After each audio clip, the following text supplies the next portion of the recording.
Inside every adult and every child, there are hidden voices at play.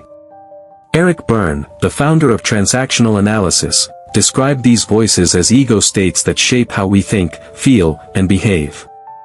Among them are the adapted child and the free child.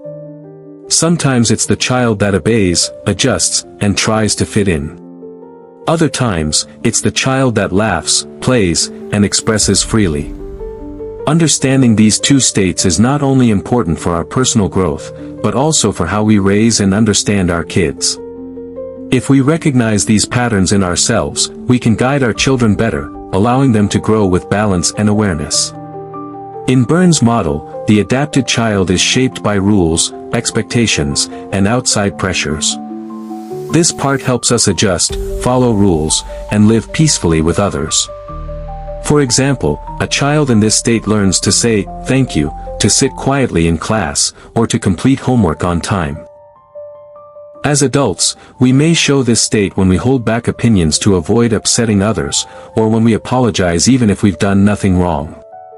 But Berne also explained how the adapted child can become restrictive. A child who always tries to please may hide their real feelings, smiling even when they're upset. An adult stuck here may overthink before speaking, seek constant approval, or live in fear of rejection. Too much adaptation may keep us polite, but it can also make us anxious and disconnected from who we really are. Some of the common expressions of adapted child are saying sorry too often, even when not at fault, asking permission for everything.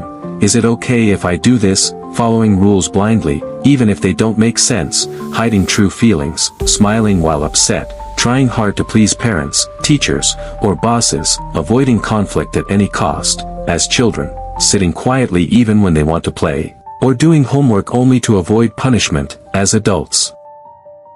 Overthinking before speaking, being afraid of rejection, or needing constant approval.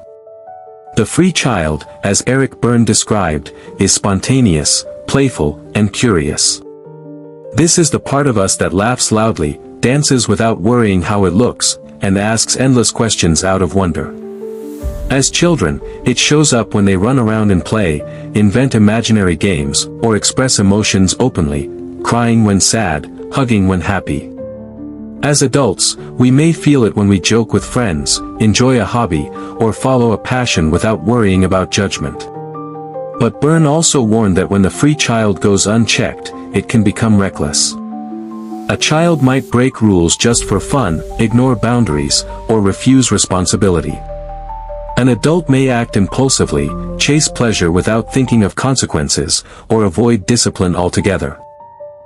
Some of the common expressions of free child are, laughing loudly without worrying what others think, saying what they feel honestly, I don't like this, or I love this, playing, dancing, or singing just for fun, acting curious, asking lots of why questions, expressing creativity, drawing, storytelling, or coming up with new ideas, showing emotions openly, crying when sad, hugging when happy, as children, running around, playing imaginary games, exploring without fear, as adults, enjoying hobbies, joking with friends, or following passions without worrying about judgment. Neither the adapted child nor the free child is bad. Both are needed. The adapted child teaches discipline, respect, and safety. The free child reminds us to stay alive, creative, and joyful. The real task is balance, discipline without fear, freedom without chaos.